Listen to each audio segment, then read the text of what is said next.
반갑습니다. 여수입니다. 오늘은 그 계유정랑과 1편 여사의 6번째 시간입니다. 그 목유록이 그 관람유고에 수록되어 있는데 그 말미에 가면은 그 주석이 달려 있어요. 그 주석에 보면 구체적으로 최연촌이 단종을 모시고 그 관람 원호하고 같이 그 강상에서 시를 짓고 놀았다, 이렇게 구체적으로 적혀 있어요.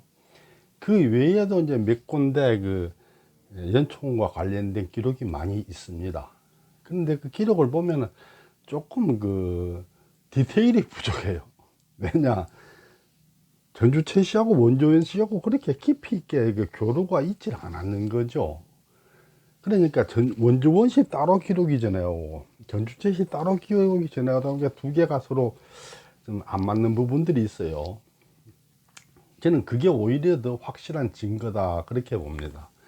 그리고 이제 연천공 쪽의 기록을 볼 때는 딱 하나, 주암사후 봉환 기초록에 보면은 무황, 그러니까 그 관람 원호를 그 언급하는 기록이 나와요. 그런 내용을 한번 살펴보도록 하겠습니다. 계유정랑과 1편 야사를 살펴보고 있습니다. 원생목유록 저자와 복권자 문제는 연촌의 그 1편 야사가 관건입니다. 즉 1편 야사를 연촌이 지었다는 증거가 어디 있느냐, 거기에 이제 열쇠가 있다, 이렇게 말할 수 있습니다.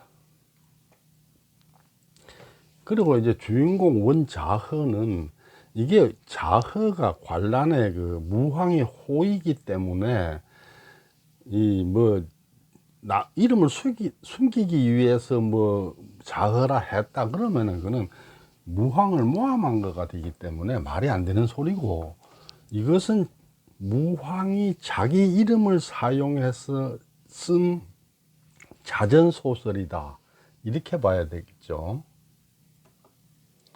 지금까지 이야기를 정리를 해 보겠습니다. 이제 원자허가 꿈속에서 장사에 가서 그 강변에서 이 얘기가 시작이 되는데 복권자를 만나요. 복권자를 만나 가지고 이제 단종과 사육신 쪽으로 복권자가 데리고 가서 안내를 해서 이제 데려갑니다. 그리고 이제 자리에 앉아서 이제 시를 짓고 하는데, 맨 앞에 사육신들이 뱃을 높은 순서대로 쭉 앉고, 그 다음에 복권자가 앉고, 맨 마지막에 이제 원자허가 앉아요. 이게 이제 복권자가 연촌이라는 정황적 증거인데, 사육신들이 제일 뱃을이 높고 원자허보다 뱃을이 같거나 어쨌거나 간에 하여튼 서열이 원자허보다 높은 사람이다, 이 얘기거든요. 그 연촌일 수밖에 없는 거예요. 만약에 그 정설에서 말하는 남효원이라면은, 남효원은 생원이기 때문에 원자허보다 앞에 앉는 게 아니라 밑에 앉아야 돼요. 이분은 상품 직제학이고 저기 남효원은 생원인데 어떻게 위에 앉을 수 있겠어요? 밑에 앉아야죠. 거기서 이제 복권자가 다시 또 이 얘기를 유도를 해와요. 단종 시해 사건으로 화제를 유도하는 거죠. 그러니까 보면은 이 복권자의 역할이 맨 처음에 장사 강가에서 원자허를 인도를 해서 단종하고 사육신이 있는 쪽으로 데리고 가는 거, 그 다음에 앉아서 그 또 이제 얘기를 하는 데서도 복권자가 이 얘기의 화제를 그 단종 시해 사건으로 이끌고 가는 거, 이렇게 그 복권자는 그 목유록에서 화제, 이 얘기의 줄거리를 이끌어가는 역할을 하고 있어요. 그러니까 단종을 시작으로 해서 쭉 순서대로 뱃을 높은 자를부터 쭉 이제 시를 지어요. 근데 그 시를 통해서 그 사람이 누군지를 설명을 하고 있죠. 그래서 복권자는 도연문과 백이와 같은 사람이라고 이제 그 저자가 만들어주고 있는 거죠.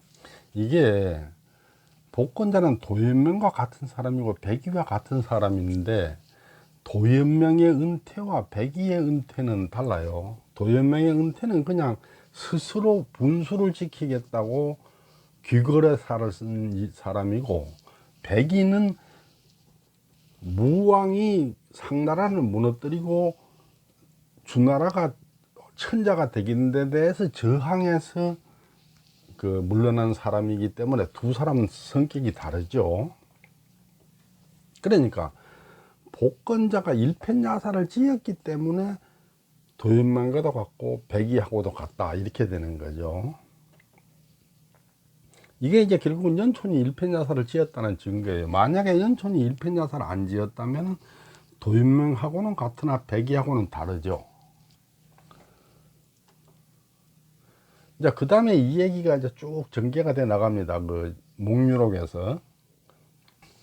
목유록에 적힌 내용을 다 얘기를 하면 끝도 없으니까 뒤에 이 얘기가 어떻게 전개되는지 이제 그걸 요약을 해 보겠습니다. 시를 다 지은 다음에 융부가 등장해요. 그때까지 융부는 없었죠. 그래가지고 이제 융부도 문신들이 나약한 것에 대해서 비난하면서 시를 지어요. 그런데 이제 융부가 시를 지고 나니까 막 천둥번개가 치면서 꿈에서 깨났어요. 그러니까 이제 지금까지는 꿈 얘기고 그 뒤부터는 이제 꿈이 아니죠.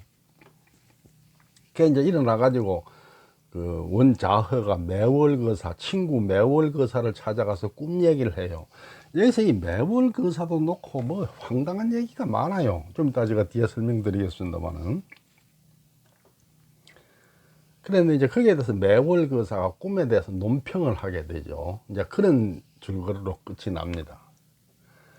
그런데 이 매월거사를 놓고 해월거사다, 이렇게 말하는 학자들이 있어요. 제가 볼 때 황씨 가문의 교수인데, 그 사람은 자기가 황여일의 후손일 거예요. 억지를 부리는 거죠. 매자고 해자 글자 좀 비슷하게 생겼다고 그걸 그렇게 갖다 붙이면 그게 말이 되겠습니까? 매월을 해월의 오판독이다, 이렇게 주장하는 거예요. 이게 삼수변하고 나우목변 차이이기 때문에 뭐 비슷해 보이기도 하죠. 그러면서 해월거사가 황여일이라는 거죠. 황여일은 1556년에 태어나서 1622년에 죽었으니까 임제하고 비슷한 시기를 살았는 사람이에요. 이게는 임제 저작론을 합리화하려고 하는 경강부회에 불과하고, 이 주장을 강력히 펼치는 황폐강 교수, 그 양반은 제가 볼 때 황여일의 후손일 거예요. 후손이 자기 조상을 띄우기 위해서 하는 소리다, 저는 그렇게 봐요. 아마 가능성이 클 겁니다. 근데 매월은 이 김시습의 호예요. 그러니까 매월거사다 그러면 당연히 김시습이죠. 그걸 어떻게 오자를 만들어 가지고 황여일이라 할 수 있겠어요? 그러니까 자허는 원호고 매월은 김시습이에요. 근데 저자가 원호이기 때문에 자기는 자를 쓰고 김시습은 호를 쓴 거죠. 목유록은 이게 이제 조선 후기 여러 사람 문집에서 발견이 됐어요. 이게 맨 처음에 관란유고에서 발견이 됐으면은 이런 사달이 안 일어났을 거예요. 그런데 후기에 다른 사람 문집에서 발견되다 보니까 전부 이제 그걸 쓰면서 자기가 지은 글이 아니니까, 그리고 주인공이 원씨니까 다 원생목유로 그렇게 적었는 거예요. 거기서 이제 문제가 된 거죠. 그러니까 주인공이 원자허니까 원생목유록이에요. 달리 원생목유록이 아니죠. 근데 이게 자기 문집이 아니기 때문에, 자기가 지은 글이 아니기 때문에 글이 적은 거죠.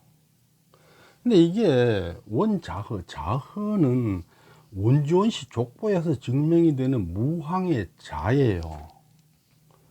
족보에 그리 적혀 있어요. 원주원씨 족보에 무황은, 원호는 휘가 호고 자가 자허다 적혀 있어요. 그러니까 이거는 무황의 자전소설이라는 게 틀림없는 사실이에요. 그리고 김시습의 호도 숨기지 않고 매월이라고 적었어요. 그러니까 이거는 제목을 원생목유록이 아니고 목유록으로 불러야 돼요. 왜냐? 이 원생목유록은 남의 문집에서 남이 갖다가 적어 놓은 남의 문집에 적을 때는 원생목유록, 자기가 원생이 아니니까 이리 적은 거고, 원호는 자기가 원시니까 자기 저자 문집에서는 목유록 이렇게 불렀어요. 그건 당연한 거죠. 그리고 이제 사육신과 복권자의 신혼을 그 시어로서 묘사를 하고 있죠. 그런데 보면은 사육신하고 복권자는 이미 사망한 사람이, 살아있는 사람이 아니에요. 그리고 자신, 그 무황, 원자허죠. 김시습은 살아있는 사람이에요. 근데 보면 그렇게 적혀 있잖아요. 생존자는 이름을 공개하고 사망자는 숨긴다.